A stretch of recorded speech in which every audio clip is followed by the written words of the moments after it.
dan At-Taubah ayat 60. Bersiap-siap untuk NPP 133. A'udzu billahi minasy syaithanir rajim. Bismillahirrahmanirrahim. Assalamualaikum warahmatullahi wabarakatuh. Waalaikumsalam warahmatullahi wabarakatuh. Alhamdulillah wa kafa wassalatu wassalamu ala rasulillah mustafa sayyidina Muhammad ibni abdillah wa ala alihi wa sahbihi wa ahli sidqi wal wafa amma ba'du. Al-Mukarram, Dewan Hakim yang arif dan bijaksana. Al-Mukarram, Bapak dan Ibu beserta teman-teman hadirin sekalian. Sistem zakat, infak, dan sedekah merupakan salah satu bukti terbesar keberhasilan syariat Islam dalam mencapai kecukupan kebutuhan umat manusia. Sistem ini hidup dalam keseharian kita. Ia dapat menyalurkan manfaat dari berbagai dimensi, mulai dari orang kaya kepada orang miskin, orang kuat untuk orang yang lemah, dan orang yang mampu untuk orang yang membutuhkan pertolongan. Kita bangga sebagai bangsa Indonesia. Bangsa yang berada di garis khatulistiwa ini memiliki khazanah dan kekayaan alam yang melimpah ruah. Menurut data dari Badan Pusat Statistik Nasional, luas lahan persawahan mencapai 8 juta hektar.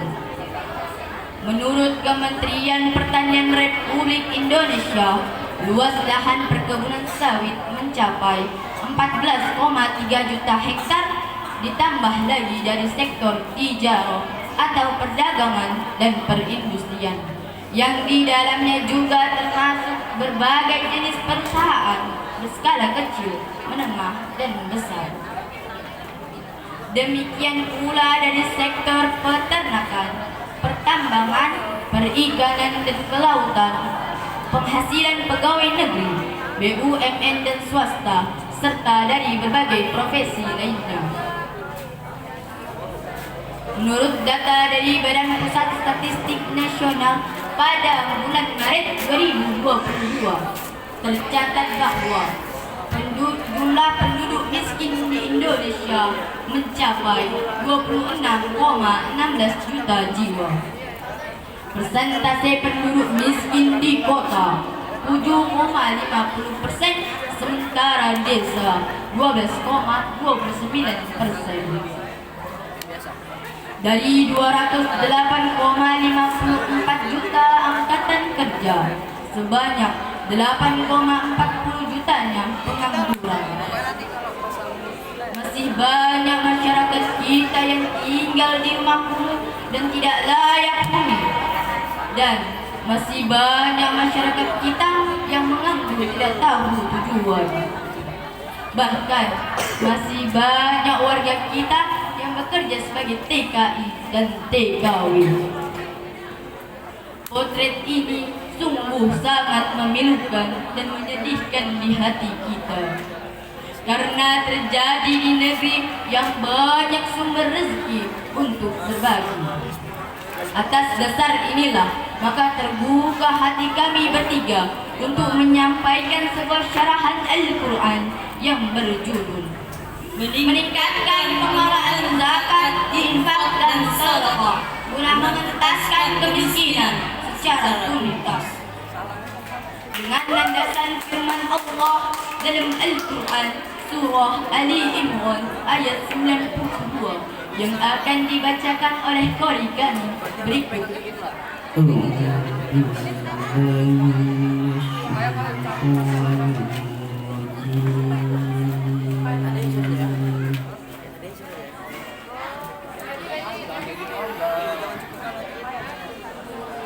Bismillahirrahmanirrahim.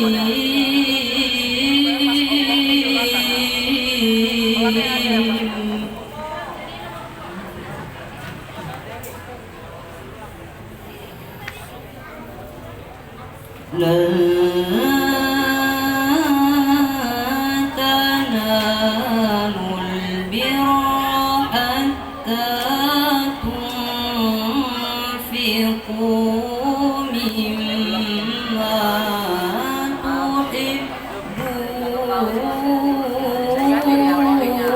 تحبون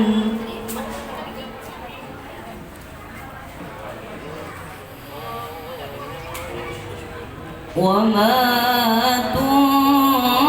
تنفقوا من شيء فإن الله به عليم.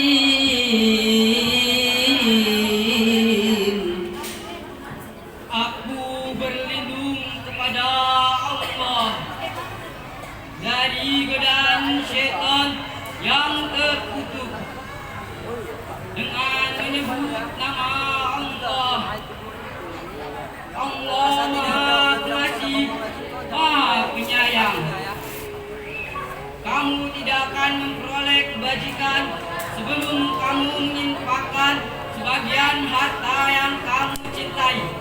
Dan apapun yang kamu infakkan tentang hal itu, sungguh Allah Maha mengetahui. Dalam hadis riwayat At-Tabrani, Rasulullah sallallahu alaihi wasallam bersabda, "Tidaklah beriman kepadaku orang yang kenyang semalaman, sedangkan tetangganya kelaparan di sampingnya, padahal ia mengetahuinya."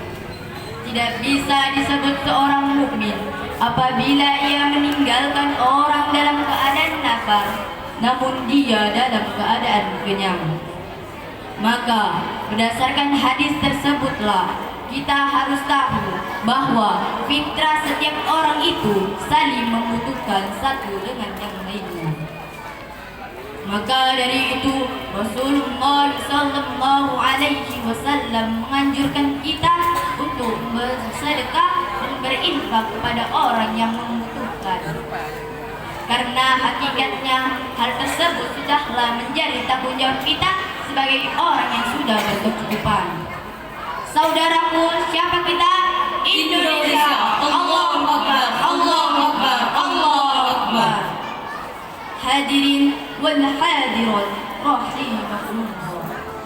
Profesor Dr. Yusuf Al-Qardawi dalam karyanya Fikih Zakat Jilid 2 halaman 543 menjelaskan bahwa para ahli ekonomi telah mengingatkan hal yang sangat penting, bukan hanya persoalan bagaimana meningkatkan pendapatan, akan tetapi bagaimana pengelolaannya dan pendistribusiannya.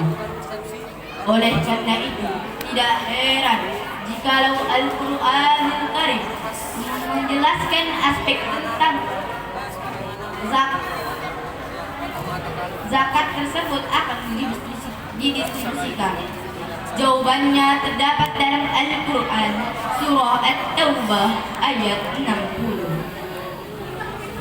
إنما الصدقات للفقراء والمساكين والعاملين عليها والمؤلفة قلوبهم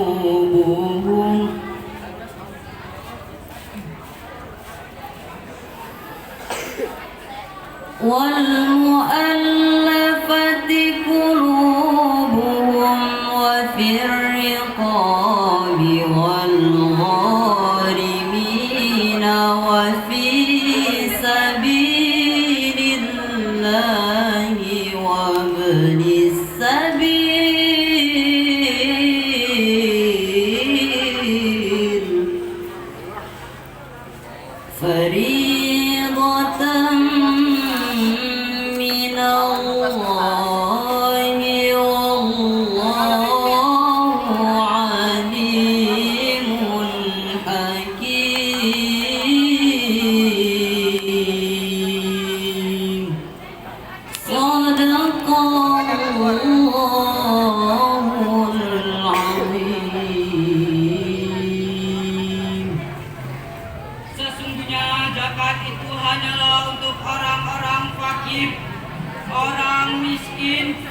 mengambil zakat yang dilunakan hatinya yakni mu'allaf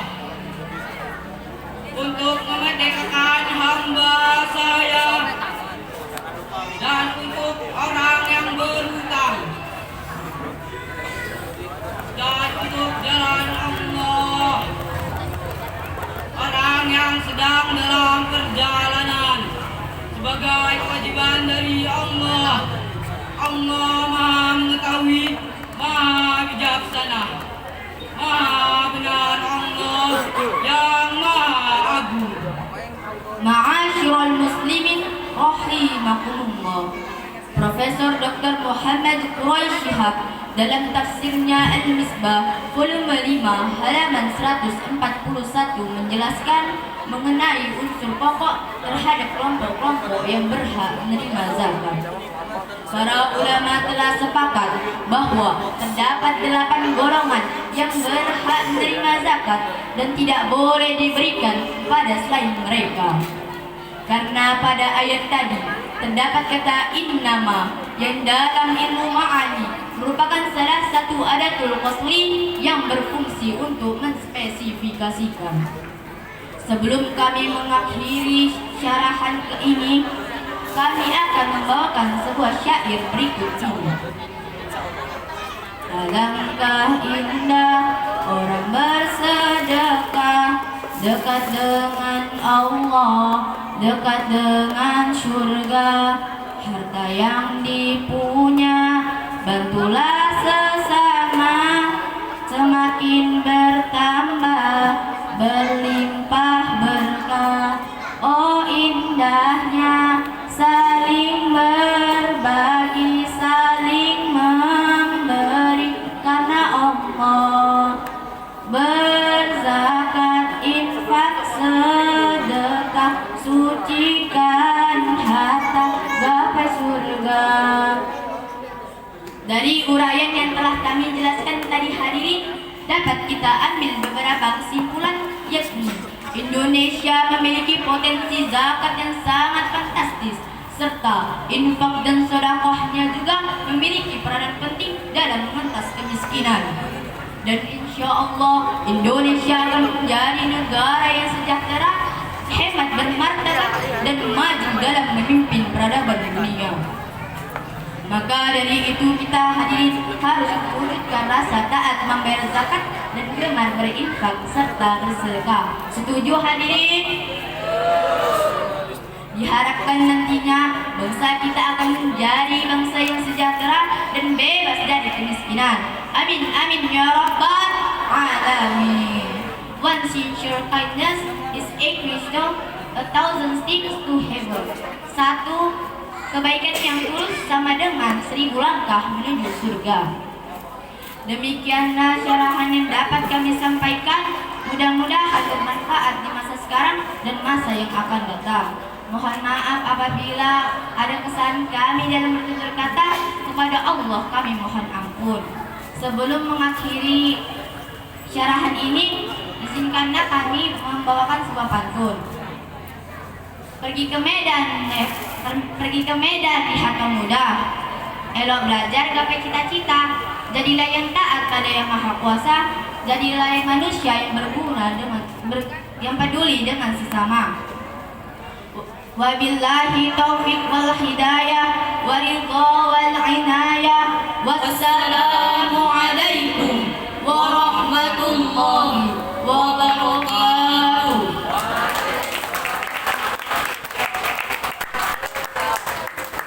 Jom.